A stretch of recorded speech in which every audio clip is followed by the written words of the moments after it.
বন্ধুসকল আজি নতুন এটা ভিডিঅ'লৈ আগবাঢ়ি আহিলোঁ মই মহিফুল ইছলাম আৰু আপোনালোকে দেখি আছে আসাম কুইজ ইউটিউব চেনেল। তো বন্ধুসকল আপোনালোক কেনেকুৱা আছে মই আশা কৰিছোঁ আপোনালোকে ভালে আছে। তো বন্ধুসকল আজিৰ প্ৰশ্নটো হ'ল কেন্দ্ৰীয় প্ৰতিৰক্ষা মন্ত্ৰীয়ে শেহতীয়াকৈ আৰম্ভ কৰা ডোনাগিৰি কি? কোৱেশ্চনটো আকৌ এবাৰ কৈ দিছোঁ, কেন্দ্ৰীয় প্ৰতিৰক্ষা মন্ত্ৰীয়ে শেহতীয়াকৈ আৰম্ভ কৰা ডোনাগিৰি কি? অপশ্যন 4টা আছে, 4টাৰ ভিতৰত এটা শুদ্ধ অপশ্যন হয়, সেই শুদ্ধ অপশ্যনটো আপোনালোকে কমেণ্ট কৰি জনাই দিব। তো বন্ধুসকল অপশ্যন 4টা মই কৈ দি আছোঁ। Option number 1 stealth frigate, option number 2 জাহাজ বিৰোধী মিছাইল, অপশ্যন নাম্বাৰ 3 মহাদেশীয় বেলিষ্টিক মিছাইল আৰু 4 নম্বৰ অপশ্যন চাবমেৰিন। তো আপোনালোকক কমেণ্ট কৰাৰ কাৰণে মই 10 ছেকেণ্ড সময় দিম। তো এতিয়া আমি 10 ছেকেণ্ড কাউণ্টিং কৰিম।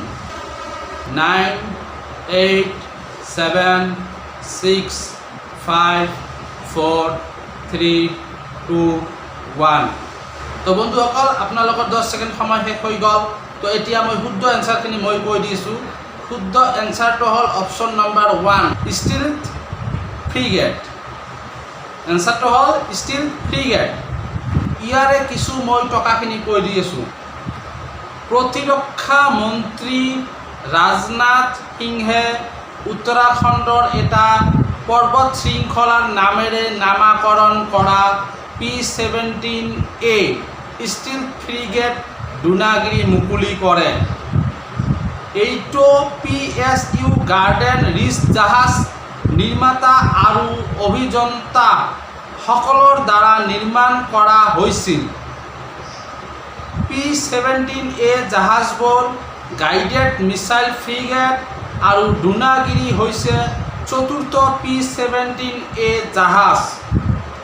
P-17A প্ৰকল্পৰ প্ৰথম দুখন জাহাজ 2019 আৰু 2020 চনত মুকলি কৰা হৈছিল। তৃতীয়খন জাহাজ উদয়গিৰি শেহতীয়াকৈ মুম্বাইত মুকলি কৰা হৈছিল। তো বন্ধুসকল ভিডিঅ'টো কেনেকুৱা লাগিছে মই আশা কৰিছোঁ ভিডিঅ'টো ভালে লাগিছে। যদি ভিডিঅ'টো ভাল লাগিছে তেনেহ'লে লাইক কমেণ্ট আৰু শ্বেয়াৰ নিশ্চয় কৰিব। তো বন্ধুসকল ভিডিঅ'টো দেখাৰ কাৰণে ধন্যবাদ। জয় আই অসম।